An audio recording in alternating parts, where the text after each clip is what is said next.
fue transparentada, donde se observan dos instrumentos particulares, ¿sí?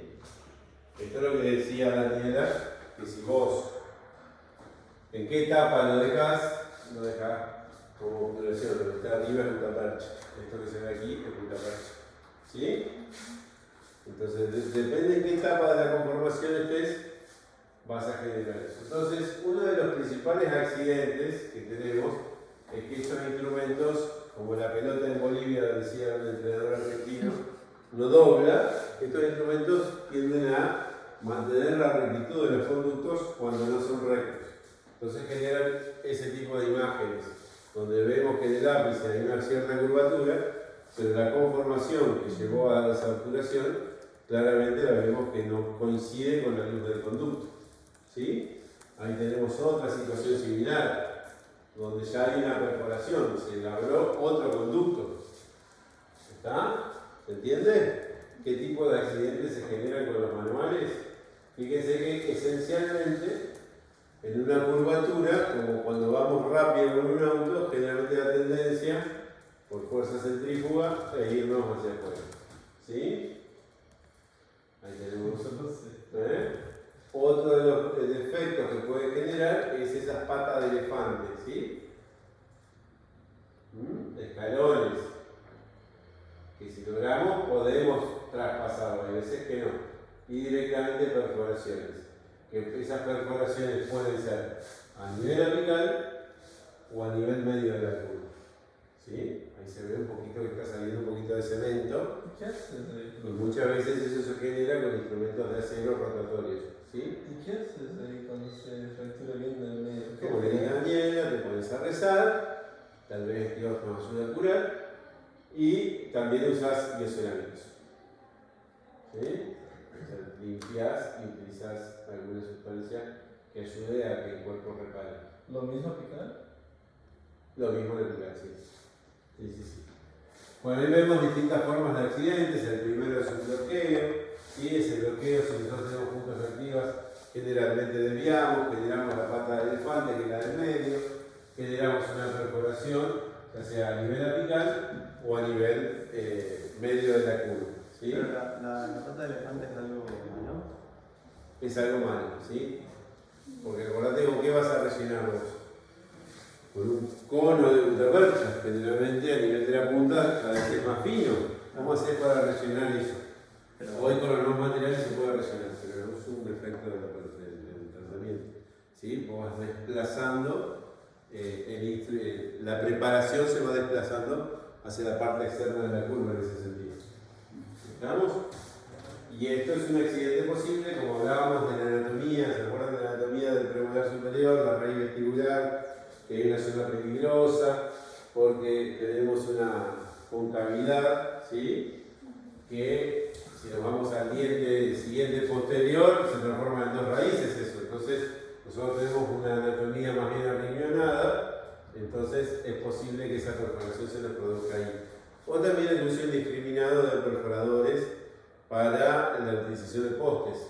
También, después de haber hecho la endodoncia, este tipo de accidentes se producen muchas veces en la preparación para postes. Eso se llama stripping o desgarro, ¿sí? Ahí ven imágenes de raíces cortadas con deformaciones. Fíjense la impronta de un instrumento K, cómo marca bien un instrumento de punta activa, cómo va trabajando esas paredes, ¿sí? ¿Cómo hacer para rellenar esto con un cono que tiene este tamaño? ¿Sí? Entonces, hoy con los nuevos materiales, con cerámicos, eso se puede rellenar, porque el núcleo, ya me estoy metiendo en obturación, pero el núcleo de una obturación siempre fue la puntapercha, o sea, lo principal de la obturación siempre fue la puntapercha, pero el problema de aquí de la puntapercha, esos ajolitos anaranjados que le hicimos comprar, es que no se pegan en el piso, entonces necesitamos un cemento. Con la aparición de los biocerámicos, que son derivados del cemento Portland, ¿sí? Eso pasó a ser el núcleo, ¿sí? Y los conos solo actúan como una guía y como un efecto de pistón, para comprimir ese cemento. Antes el cono era el núcleo. Sí, el núcleo siempre fue el cono de puntapercha. Hoy, con la aparición de los biocerámicos, se modificó eso. Lo más importante es el biocerámico. El cono actúa por dos motivos o tres. El primero es que al presionar con algo va metiéndose el cemento en los espacios de los conductillos, en los conductos accesorios, incluso en trabasación de lápices, ¿sí? Porque vos al meter el cono vas haciendo que eso se desparrame. Y en segundo lugar, el problema del biocerámico que es más duro que la dentina una vez que fraguó. Entonces, si después necesitas retratar ese diente o necesitas colocar un poste en ese diente, vas a sacar dentina antes que eso. ¿Sí? Entonces, el cono actúa como una vía para permeabilizar eso. ¿Se entiende? Hay mucho trabajo de investigación que habla de que si el cono quedó 1 milímetro más corto que la preparación que vos hiciste con biocerámico, no podés desaturarlo. ¿Sí? Bien. Hay deformaciones por doquier generan esas fuerzas de restauración, como lo llaman el título de esa presentación. ¿Sí? ¿Cuál es el inconveniente de generar esto, una desviación que lleva a una perforación? Que ese acerrín, esas limallas dentinarias van a bloquear aquí. O sea que no solo que generamos un conducto nuevo, sino que dejamos infección en el conducto viejo. ¿Sí? Bueno, esto vamos a pasarlo porque esto me quedó de la especialidad, es demasiado fino. Pero cuando un instrumento se curva, genera fuerzas en esos lugares. ¿Sí? Ese es el movimiento in-out, que es la principal causa para que esto se genere. Entonces va generando esa desviación. ¿Sí? Eso es una pata de elefante con comunicación, donde tenemos un tamaño, un diámetro de preparación y la picada es más grande, entonces es más difícil de generar un blindaje ahí arriba. ¿Sí? Entonces, si en el mismo movimiento lo hacemos, empieza a producirse eso. Silvi, ¿cómo estás?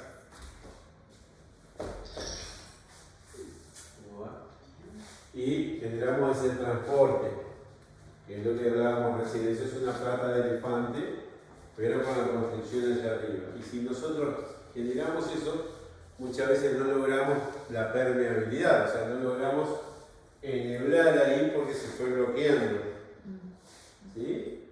Los restos de dentina y la infección que nosotros estamos tratando fue bloqueando ese conducto y es muy difícil de sobrepasar eso. Estamos hablando 2 centímetros abajo o arriba de nuestra preparación. ¿Sí? Y nosotros estábamos trabajando a 20 milímetros y de pronto nuestra preparación empezó a quedarnos a 19. Entonces, opa, ¿cómo 19? Si era 20, ¿qué hacemos? Forzamos el instrumento. Si yo no tenía... Mi longitud de trabajo era 20. Era 20. Y ahora se me quedó a 19, porque estoy metiendo el instrumento y se me traba acá. Se me traba acá. ¿Qué genero? No, conducto. Sospecha. Empiezo a decir, che, me estoy quedando corto, algo está pasando, se me bloqueó. Vamos a hacer un poquito más de fuerza. Vamos a hacer un poquito más de fuerza y ahí llegué a 20. Y veo sangre, ay, logré permeabilidad. Sí, la película que logré permeabilidad. Tenía un nuevo conducto. Y no solo eso, sino que con infección. ¿Sí? Nos quedó infección. Entonces, esos son accidentes de instrumentación manual. Nosotros tenemos que lograr esta preparación y esa preparación lo vamos a lograr con fuerzas balanceadas e instrumentos de punta electiva, flexibles de punta electiva. ¿Sí? Bien. ¿Qué diferencia tenemos entre instrumentos de Niki y por qué preferimos esos hoy y no los de acero para conformar? Obviamente la flexibilidad, fíjense en aquella imagen, ante el mismo peso y el mismo tamaño de instrumento, cómo se comporta uno y cómo se comporta otro. ¿Sí? Tenemos más variedad de secciones. Acuérdense que lo que le habrá dicho Alejandro, que en instrumentos manuales tenemos 3 secciones. ¿Sí? La triangular, la cuadrangular y la que es en coma, que es un instrumento especial, se llama Gestron, ¿sí? Que lo usamos poco, se utiliza para contados, especialmente para la resortización, ¿sí? Pero de esos tres, la motorizada, los instrumentos de níquel, el níquel titanio, generaron una variedad de instrumentos. Si ustedes ven algunos de los que hay aquí, derivan de esas formas, ¿sí? La conicidad, volvamos para arriba. La conicidad, que es de los que le hablé hoy, en instrumentos manuales solamente tenemos taper conicidad 0,2 y en instrumentos motorizados tenemos variedades de conicidades. Uy, se me fue, perdón. Y el movimiento, que en motorizadas, o ahí está esquematizado no solo, que es el giratorio que vamos a ver aquí durante el cursado, pero también tenemos movimiento oscilatorio. Los motores también permiten movimientos oscilatorios. Y como les explicaba el otro día, o en una clase anterior, Alejandro, al motor que tenemos aquí, de Woodpecker, generado con Woodpecker, incorporen un cierto movimiento dentro de los oscilatorios, va a agregar un movimiento más, que con el instrumento en anatomías curvas reduzca más o menos. Pero está ese movimiento dentro de los motores que tenemos aquí. Alguna vez si traigo un instrumento oscilatorio lo podemos poder ver. ¿Sí? Bien, y así como veíamos la anatomía del instrumento manual, esta es la anatomía del instrumento motorizado, ¿sí? O el instrumento de níquel, donde se agregan más cosas. Tenemos la punta, ¿sí? Que ya lo habíamos visto, que puede ser activa o inactiva, igual que con los manuales. El taper, que acá la conicidad va a variar. El ángulo helicoidal, ¿lo vieron en manuales? Sí. El ángulo helicoidal es bueno, después lo vamos a ver. Pero esencialmente el ángulo helicoidal, la gran diferencia, está en el espacio entre espiras, ¿sí? Tengan en cuenta que si esto va a rotar y fuera un instrumento manual, ¿qué pasaría? ¿Se acuerdan de cómo se hace la fuerza balanceada? ¿Por qué se clava un instrumento? Después tiene espiras regulares. La distancia entre las espiras es regular como un tornillo. Por eso se clava. Lo que tienen los instrumentos motorizados es que no puede tener así, no puede ser así. Porque si tuviera las espiras a la misma distancia todo el tiempo, se atornillaría y tal vez, si le estamos haciendo el 14, le decimos al paciente, mire para allá y mueva solo este ojo porque este se lo clavaron con el instrumento. No es chiste. No, sí es chiste. Lo que quiero decir es que si ustedes hacen girar en sentido horario con espiras regulares, el instrumento pasa de largo. Entonces no tiene espiras regulares. Ya lo vamos a ver. Ahora estamos hablando todo de mecanizado, ¿verdad? Todos instrumentos motorizados, sí, y comparándolos con los manuales. ¿Sí? Entonces, con el diseño de los instrumentos nosotros tenemos que estudiar esa anatomía y comprender para qué nos sirve. Que las distintas variedades que tienen los instrumentos motorizados nos tienen que llevar a pensar para qué podemos utilizar esas formas o esos diseños en ciertas situaciones clínicas que se nos presentan. ¿Sí? Bien, vamos a ver. Alejandro utiliza muchísimo esto es una especie de Alejandro en realidad. Nosotros tenemos esos son dos autos con 4 ruedas y nos llevan de un lugar a otro. Pero tenemos que saber usarlo. Si nosotros no sabemos usar ese tipo de vehículos, que el básico es más fácil de manejar que el más completo. Y pasa lo que le pasó a mi hija, ¿no? Pasa eso. Bueno, pero si eso te pasa, no pasa nada. Pero si te pasa contra tu propio auto, peor. Bien, entonces tenemos que preguntarnos de qué está hecho, o sea, cómo es el metal. Ahora vienen distintos tipos de metales con tratamientos térmicos que permiten, los instrumentos que ustedes van a utilizar tienen un tratamiento térmico que ya van a entender cuando hable Alejandro de lo que es autenítico y magnesítico, pero son instrumentos que si uno los precurva, quedan recurvados. ¿Sí? Bien, entonces veamos. esencialmente estos 4 elementos de el diseño de instrumentos motorizados. ¿Sí? Vamos a ver. La sección. ¿Qué es la sección? Es cuando seccionamos el instrumento en sentido transversal del eje mayor. ¿Sí? Como vimos con instrumentos manuales, tenemos esos 3. En cambio, en instrumentos motorizados tenemos muchos más. Lo que ustedes van a utilizar con pacientes tienen esta sección triangular. De hecho, ese es un instrumento, la imagen del instrumento que ustedes van a utilizar. Esas son las 3 variedades que tenemos en instrumentos manuales, y de esas 3 variedades tenemos toda esa evolución que se fue dando con los instrumentos motorizados. Vamos a avanzar rápido para que ustedes entiendan cómo de esta, que es la coma, se derivó a esto que también tiene una forma triangular pero con un ángulo de corte bastante agresivo, y cómo se derivó en aquella de esa itálica. Las distintas evoluciones que ha tenido la forma triangular. ¿Sí? Estos son instrumentos que todavía se siguen utilizando. De hecho, Reis es el que vamos a usar nosotros. ¿Sí? Y de la forma cuadrangular, distintas evoluciones, cómo han ido trabajando, seccionando para lograr menos masa y que los instrumentos sean más flexibles. ¿Sí? Pero todo en evolución, y fíjense si esto no termina siendo parecido a esto, con 2 puntos de contacto en las paredes. ¿Sí? Bueno, todo esto ha sido la evolución de las secciones en instrumentos motorizados, que nunca la tuvieron los instrumentos manuales. ¿Sí? Obviamente por desarrollo y porque no nos servirían demasiado. ¿Está? Vamos a avanzar un poquito más en esto, si no los cansamos, pero eso es lo que se denomina ángulo de corte, y tenemos 3 puntos de contacto en los instrumentos Reis Evo que nosotros vamos a utilizar. ¿Sí? 3 hojas de corte tiene ese instrumento. Con respecto a la punta, tenemos puntas activas y puntas inactivas, al igual que en manuales. ¿Sí? Tienen la misma característica y el mismo riesgo que con las manuales. La que nosotros vamos a utilizar, esa es la punta de una Reis Evo. Fíjense lo pulida que es. Con respecto a la conicidad, esto ya lo vamos manejando muchísimo, lo estuvimos hablando hace un poquito.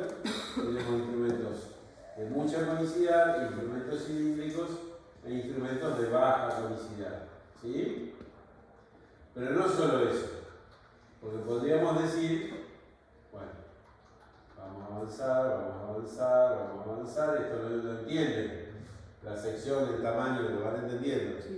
¿Sí? Todo esto se los voy a pasar. Pero los instrumentos motorizados agregan otra situación, que es que ese taper puede ser continuo, ¿sí? Como es un instrumento manual, como es el obelisco, ¿sí? Continuo o progresivo. Puede ser creciente, o sea, empezar con un taper 2, 3, 4 y terminar en un taper hiperamplio. Y el taper en forma de bala, que es decreciente, o sea, que empieza con mucho taper y después si se continúa con ese taper nos quedamos sin cuello dental, y entonces van disminuyendo progresivamente el taper. ¿Se entiende esto? ¿Es al revés? ¿Es al contrario del taper? Porque dice que arriba es ancho. No, estoy hablando de la conicidad, o sea, empieza con un taper alto, o sea, salta de la punta 20 y tiene un taper 9, por ejemplo, al milímetro tiene 29. Los 3 primeros milímetros son de 9, conicidad 9, entonces vos tenés 20, 29, 38, 47. Si seguís así, tratá de hacer la negocia de los dientes errados. Entonces, tenés que ir disminuyendo esa conicidad. ¿Se entiende? Claro, exagerado.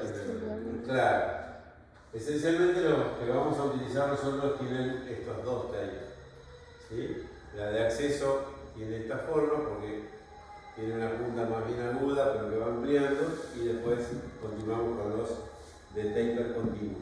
¿Sí? ¿Se entendió esto?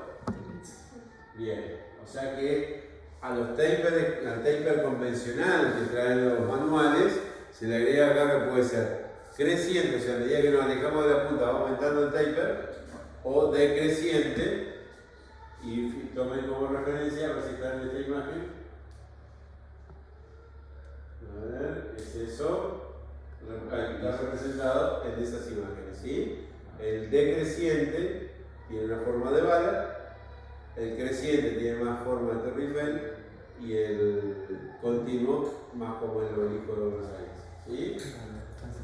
Bien. Y las modificaciones del taper esto también lo entienden, ¿sí? Vamos, avancemos. ¿Por qué es importante el taper? Porque una de las características que tiene el instrumento motorizado es que muchas veces nosotros no sentimos cuánto está trabajando. Entonces tenemos que hacerlo, para no exigirlo tanto, tenemos que hacerlo trabajar por la menor sección posible de su longitud. ¿Sí? ¿Qué quiere decir esto? Que trabaje por la punta, o trabaje por la panza, o trabaje por la base. ¿Se entiende? Que no trabaje toda la superficie porque ese instrumento está teniendo mucha fricción y puede generar una fractura. ¿Está? Entonces, para instrumentos, ya vamos a ir viendo, de glide path, o sea, de instrumentos abridores, que nos den una línea de trayecto, podríamos utilizar aquel tipo de instrumento que solo trabaje por la punta y trabaje libre por el resto del instrumento, o podríamos tener lo que se denomina instrumentos de acceso, que trabajen más por la panza y con una punta libre, ¿sí? Ya lo vamos a ir viendo con los distintos sistemas. Pero más que nada para que ustedes vayan interpretando que con instrumentos motorizados tenemos esta variedad de instrumentos y saber para qué sirve cada uno. ¿Estamos? Cuando trabaja así, trabaja por la panza y no por la punta. No queremos esto. Esto es lo que nos puede llegar a traer problemas. Bien, vamos a... perdón, pero lo fui pasando hoy a la mañana y puse cosas de más. El ángulo helicoidal es el ángulo formado por el eje largo del instrumento, y el borde cortante del instrumento. ¿Se entiende? Entonces, perdón, vayamos acá, puede ser continuo, variable o alterno en su incluso. Lo que nosotros tenemos que evitar es lo que está en rojo, el atornillamiento. Entonces, en instrumentos motorizados no se usa el continuo. Pues si usáramos el continuo, tenemos esta situación. Esto es continuo. Que esto es lo que tienen los instrumentos manuales. Si nosotros tuviéramos esto, es como si tuviéramos un atornillador eléctrico. ¿Cuándo frena? Cuando llega hasta acá. Si no sigue en un instrumento motorizado en endodoncia, seguimos. Pasamos en la construcción apical. No nos podemos permitir tener un instrumento así. ¿Es claro? ¿Se entiende? Eso es que las espigas tienen un ángulo helicoidal continuo. Los instrumentos motorizados esencialmente se dividen en dos. Variables, o sea que en la punta tiene un ángulo, en la panza tiene otro y en la base tiene otro, o como el que vamos a usar nosotros, que es alterno, que es constante en un tramo y no tiene ángulo helicoidal en otro tramo. ¿Sí? Es alterno, tiene espacios donde el instrumento no está girado. ¿Sí? ¿Lo ven acá? Este es el instrumento que vamos a utilizar nosotros. Tienen que saber que existen los otros, porque tal vez cuando ustedes se reciban, ya este instrumento no exista más. El Reis Evo ya no exista más. Este es el Reis anterior, pero es más o menos lo mismo. Cambia el metal, no la forma. ¿Está? Entonces, las características es que el taper constante lo vamos a tener solo en instrumentos manuales, entonces nos atornillarían los instrumentos motorizados. Dentro de los instrumentos motorizados tenemos con ángulo helicoidal variable o con ángulo helicoidal alterno. ¿Sí? Si nosotros tuviéramos un tornillo como esto, no se atornillaría. ¿Está? Ni lo que quería preguntar. El interno, tipo esas partes que no tienen ese ángulo, tipo sirve para frenarlo. Sirve para que no se atornille. Solamente para que no se... No solo para eso. No solo para eso. O sea, sirve para eso y también para que no sea todo el instrumento el que trabaja. Lo que estábamos hablando del diseño anterior, el tema de el tape. ¿Sí? Si este instrumento está tocando en todas las paredes, solamente va a cortar acá, no en los tramos donde no está, no tiene un ¿va? Bien. Esos son los espacios rectos. ¿Sí? Bueno, la capacidad de escombro tiene que ver con el espacio que se nos genera en una sección triangular que es mucho mayor que en la sección cuadrangular. O sea, ¿cuánto puede cargar el instrumento? ¿Sí? Cada vez se está en los diseños de los nuevos instrumentos, se está buscando no solo que haya más espacio donde colocar los escombros que se están generando, sino hasta que haya instrumentos, no sé si se acuerdan, en todas esas formas que les mostré, hay algunos que, por ejemplo, los cuadrados que le sacan esta parte, ¿sí? Entonces tienen solamente, se llaman de contacto alterno, que solamente tienen dos superficies de corte y malla de escombro. ¿Sí? Los primeros instrumentos motorizados tenían mucha sección, o sea, mucho metal. Y eso generaba que se friccionara mucho contra la dentina ya cortada y se empastara y se fracturaran los instrumentos. Entonces, el instrumento más eficiente es el que menos masa metálica tiene. ¿Sí? No, después, bueno, también está el ángulo de corte y otras cosas. Pero se está buscando cada vez desarrollar más instrumentos con menor masa metálica. Para que sean más flexibles, respeten más la anatomía del instrumento, corten más eficientemente y a la vez generen un mejor descombro. Y las zonas que no tienen ángulo de correr sirven también como para aumentar esa. No, porque ahí la sección sigue siendo la misma por más que no esté girada. Ah. Sí, no sería determinante eso. ¿Estamos? ¿Vamos a laburar? Bueno, ¿se conocen esto? Esto lo usa Alejandro, yo no lo... Ahí. No se lo voy a dar. ¡Ay! ¿Cómo se llama esto? Un dibujito. ¿Eh? No, es una bomba, claro, que va cargando de agua. Ajá, pero tiene un nombre, lo diseñó alguien. Tarea para la próxima. Averigüen cómo se llama esa máquina. Un japonés, seguro. Que levanta. No. No, para mí es Roma algo así. Es italiano. Muy bien. Es Roma, bien. Vamos. Averigüen para la próxima quién lo diseñó. ¿Sí? ¿Cómo hace para que levantar el agua hasta allá arriba usa esta máquina? Tiene un nombre.